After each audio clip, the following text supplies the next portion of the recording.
Hey everyone, welcome to BrickVault. Today I caught a big one. This is the LEGO custom build for the Raider Class 2 Corvette, the Corvus, from the designers Rebelmaker and Bruxy. The Raider Class 2 Corvette is a versatile, mid-sized Imperial attack craft that is excellent for taking on fighter squadrons and complements capital ships well in larger fleet battles. This ship was designed to directly take on the run-and-gun tactics of the Rebel Alliance, and specifically the Corvus is seen in Battlefront 2 Inferno Squad, and this is the same one that gets later modified by the Rebel Alliance. If this video seems familiar, the builder Rebelmaker designed this ship out maybe around a year ago, and now we have the before version of the Corvus, or as I like to call it, the Beforevis.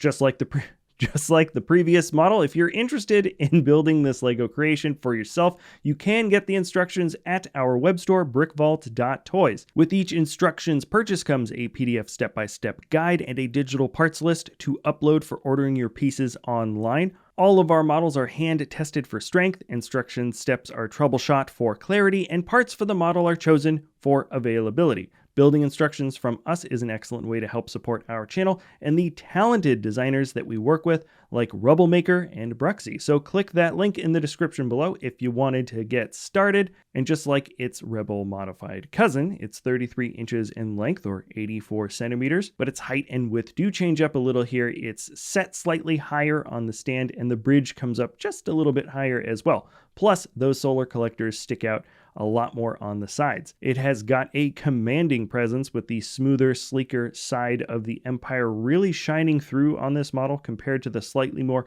industrial looking Star Destroyers, for example. The Raider Class 2 Corvette is just about 1/10 of the size of an ISD in universe. That's about 150 meters. So it makes sense that there would be less rough looking plating on the model at this size. Now, also one more thing to give you a sense of scale: the solar collectors on either end, and underneath for that matter, resemble the same shape of the wings for a TIE Interceptor. They are not the same size at all though. If a TIE Interceptor was flying next to this ship, it would be about 5.5 studs long, or it would take about 6 interceptors lined up to match the length of just one of these collectors you see here. All right, but it is great shaping though. I like that he managed to get a bit more of that gray structural detailing embedded into the black, and they are constructed with strong Technic connections, so the wings are able to keep that little bit of distance from the ship, yet remain very sturdy extensions of the build. The Corvette is outlined with a wide variety of weaponry in universe,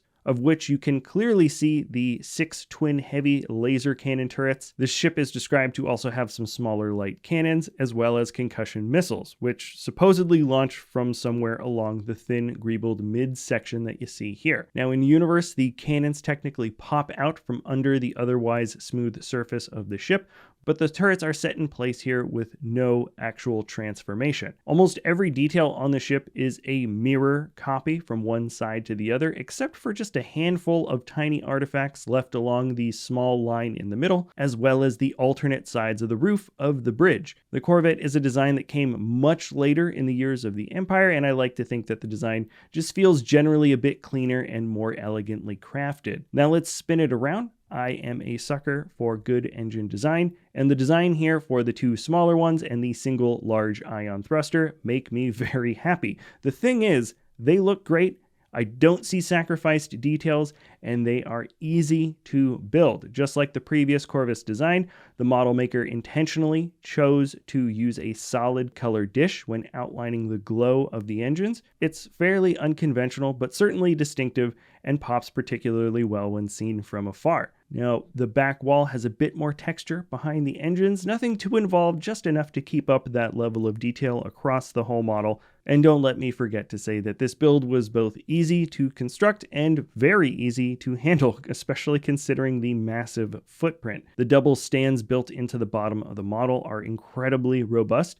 I can grab either of them and slide the ship around no problem, which is not too common at this size, and that's just because they're not particularly bogged down by the weight of the model at any point. So the bottom foot isn't twisting or creaking when you handle it this way. Now there's also plenty of space for your hands to get underneath the ship, and you can get that good grip on either of the columns for picking it up. And I think for its size, this is maybe one of the easiest models to handle that I've ever personally encountered. It's a really cool looking model, and I'm glad that it exists in universe, just because there certainly was a rather large gap in the Imperial Navy for taking on fighters. Roublemaker and BrickVault did an excellent job knocking out the final details for this large scale model. And let me just finish off by saying that you can pick up the instructions to this creation at brickvault.toys. Check that link in the description. Thank you all for watching and sticking around to the end. Remember, if you enjoy our content, that like button is always just at the bottom of the screen. Feel free to share, comment, do whatever you want. Let me know what types of builds you would like to see in the future, and we'll see you next time at BrickVault.